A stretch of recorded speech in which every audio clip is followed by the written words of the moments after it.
দেশের স্বাধীনতার পথে প্রতিটি লড়াই সংগ্রামের সামনের সারিতে ছিল ঢাকা বিশ্ববিদ্যালয়। মুক্তিযুদ্ধ পরবর্তী সময়ে নেতৃত্ব দিয়েছে প্রতিটি গণতান্ত্রিক আন্দোলনে। সামরিক শাসনের বিরুদ্ধে বিশ্ববিদ্যালয়ের শিক্ষার্থীরা গর্জে উঠেছেন বারবার। এমনকি সেনা সমর্থিত 111 সরকারের বিদায় ঘণ্টাও প্রথম বেজেছিল ঢাকা বিশ্ববিদ্যালয়ের ক্যাম্পাস থেকেই। সেই বিশ্ববিদ্যালয়ে নজির সৃষ্টি করে সেনাবাহিনীর পাহারায় ডাকসু নির্বাচন করার সিদ্ধান্ত হয়েছে। ছাত্রলীগকে প্রথমবারের মতো রাখা হয়েছে ভোটের বাইরে, আবার দীর্ঘ সময় পর গুপ্ত পরিচয় থেকে বেরিয়ে এসে নিজ পরিচয়ে নির্বাচন করছে ছাত্র শিবির। সবশেষ সেনা মোতায়েনের সিদ্ধান্ত তৈরি করেছে অনেকগুলো নতুন প্রশ্ন। প্রার্থী থেকে শুরু করে সাবেক রাজনীতিবিদরা রীতিমতো অবাক ও বিস্মিত বিশ্ববিদ্যালয়ের এই সিদ্ধান্তে।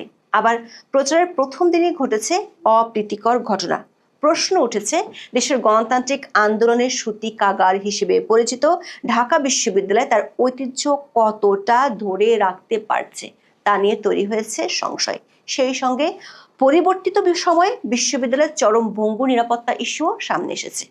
বড় হয়ে উঠছে বিশ্ববিদ্যালয় কর্তৃপক্ষ এবং বিভিন্ন ছাত্র সংগঠনের দায়িত্বহীনতা। তার চেয়ে বড় প্রশ্ন, ছাত্রলীগ নিষিদ্ধ থাকায় সংগঠনটির সমর্থকেরা এবার কার পক্ষে ভোট দেবে? সংগঠনটির ভোট ব্যাংকই ডাকসুর সব হিসেব নিকেশ পাল্টে দেবে। 6 বছর পর অনুষ্ঠিত হচ্ছে ঢাকা বিশ্ববিদ্যালয় কেন্দ্রীয় ছাত্র সংসদ ডাকসু এবং হল সংসদের নির্বাচন। ঘোষিত তফসিল অনুযায়ী ভোট হওয়ার কথা 9 সেপ্টেম্বর। এরই মধ্যে এবারে ডাকসু নির্বাচনকে ঘিরে একের পর এক তৈরি হচ্ছে বিতর্ক। প্রায় আড়াই দশক নিষিদ্ধ থাকার পর এবার সদম্বে ক্যাম্পাসে ফিরেছে ছাত্র শিবিরের রাজনীতি। গুপ্ত অবস্থান থেকে বেরিয়ে ডাকসু নির্বাচনে প্যানেলও দিয়েছে তারা। নির্বাচন যত ঘনিয়ে আসছে ততই ছাত্র শিবিরের সঙ্গে বিরোধে জড়িয়ে পড়ছে অন্য সংগঠনগুলো। বিশ্ববিদ্যালয়ের পরিস্থিতি হয়ে উঠছে উত্তপ্ত। দর্শক, এবার কোনো ছাত্র সংগঠনই ঢাকা বিশ্ববিদ্যালয়ের সব হলে পূর্ণাঙ্গ প্যানেল দিতে পারেনি। ছাত্রীদের জন্য 5টি সহ বিশ্ববিদ্যালয়ে মোট হল আছে 18টি। এর মধ্যে ছাত্রদল সর্বোচ্চ 14টিতে পূর্ণাঙ্গ প্যানেল দিতে পেরেছে। ছাত্র শিবির ও কিংস পার্টি, এনসিপির ছাত্র সংগঠন, গণতান্ত্রিক ছাত্র সংসদ কোনো হলেই প্যানেল দেয়নি। বাকি সংগঠনগুলোর একই অবস্থা। ঢাকা বিশ্ববিদ্যালয়ের সব হল মিলিয়ে মোট 234টি পদ আছে। এর বিপরীতে প্রাথমিক যাচাই বাছাইয়ে 1108 শিক্ষার্থীর মনোনয়নপত্র বৈধ হয়েছে।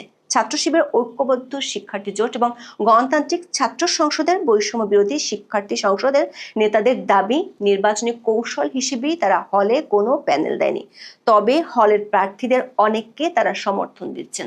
এই কৌশল অতীতের গুপ্ত রাজনীতির অংশ কি না তা নিয়ে রয়েছে প্রশ্ন। গোপনে সমর্থনের কারণে প্রার্থী নিয়ে ভোটারদের মাঝেও তৈরি হয়েছে সন্দেহ, অবিশ্বাস। এমন এক আস্থাহীন পরিবেশের মধ্যে ডাকসু নিয়ে বিরোধ বাড়ছে ছাত্র সংগঠনগুলোর মধ্যে।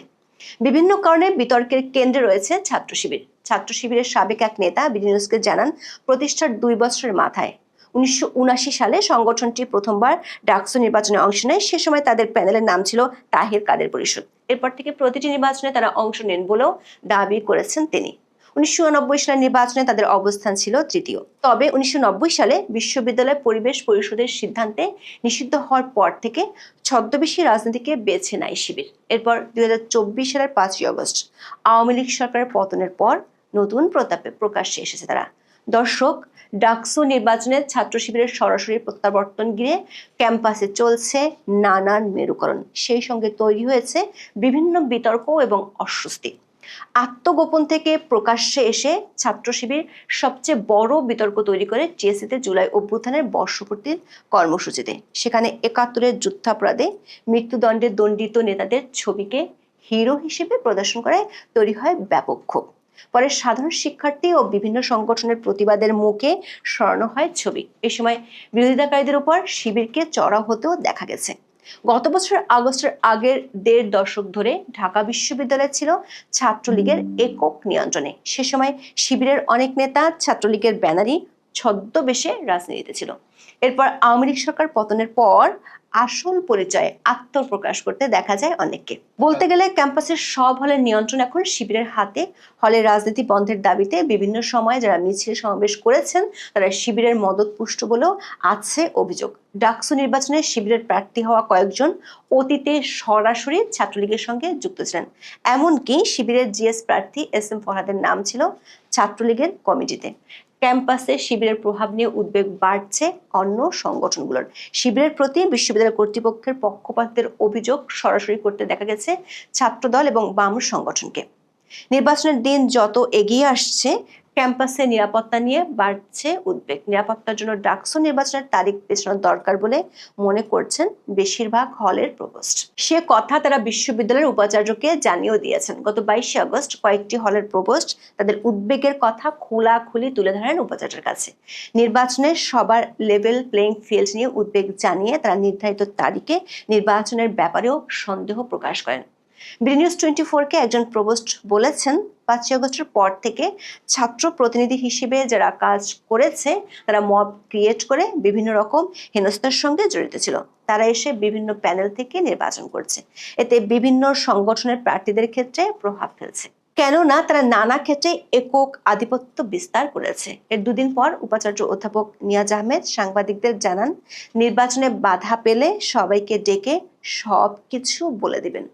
তার এই কথা ভাইরাল হয়েছে সামাজিক যোগাযোগ মাধ্যমে, তৈরি হয়েছে বিভিন্ন ধরনের মিম। তবে ডাকসু নির্বাচন ঘিরে বিশ্ববিদ্যালয়ের পরিস্থিতি খুব বেশি যে ভালো নয় তা প্রমাণ হলো সেনা মোতায়েনের সিদ্ধান্ত থেকে।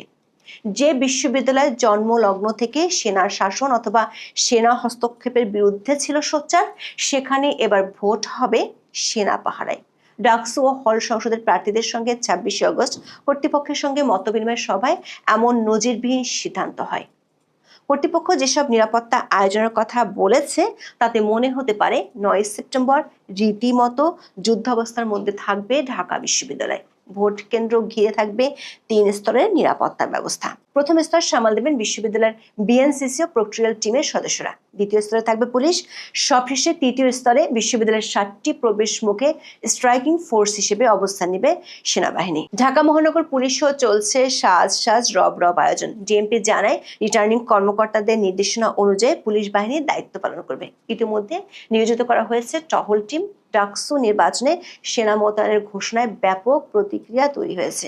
বিবিসি বাংলার খবরে বলা হয়েছে, রাজনীতিবিদরা বলছেন সামরিক শাসনামলে এরকম সিদ্ধান্ত নিতে দেখেননি তারা। অতীতে জাতীয় নির্বাচনের সময় সেনা মোতায়েন করতে দেখা গেলেও বিশ্ববিদ্যালয়ের ছাত্র সংসদ নির্বাচনকে ঘিরে এ ধরনের সিদ্ধান্ত বাংলাদেশের ইতিহাসে নজিরবিহীন। এমন একটি সিদ্ধান্ত নেওয়ার আগে বিশ্ববিদ্যালয় প্রশাসনের পক্ষ থেকে শিক্ষার্থীদের কারোর সঙ্গে আলোচনা করা হয়নি বলে অভিযোগ তুলেছেন প্রার্থীরা। বিষয়টি নিয়ে ক্ষোভ প্রকাশ করেছেন তারা। বিশ্ববিদ্যালয়ের সংবাদ বিজ্ঞপ্তিতে বলা হয়, প্রয়োজন অনুযায়ী সেনাবাহিনী ক্যাম্পাসে প্রবেশ করবে। ভোট শেষে ফলাফল প্রকাশ না হওয়া পর্যন্ত ভোট কেন্দ্র সেনা সদস্যরা ঘিরে রাখবেন। ভোট গণনার সময় সংশ্লিষ্ট ব্যক্তি ছাড়া অন্য কারো প্রবেশের সুযোগ থাকবে না। আবাসিক হলগুলোর বিষয়ে বলা হয়, নির্বাচনের 7 দিন আগে থেকে আবাসিক হলে কোনো বহিরাগত থাকতে পারবে না। নিয়মিত টহল পরিচালনার মাধ্যমে এ ব্যবস্থা কার্যকর করা হবে। তবে ছাত্রীদের হলগুলোতে কখনোই বহিরাগত ব্যক্তিরা থাকতে পারবে না। নির্বাচনের আগের দিন ও নির্বাচনের দিন মেট্রো রেলের ঢাকা বিশ্ববিদ্যালয় স্টেশন বন্ধ রাখার সিদ্ধান্ত হয়েছে।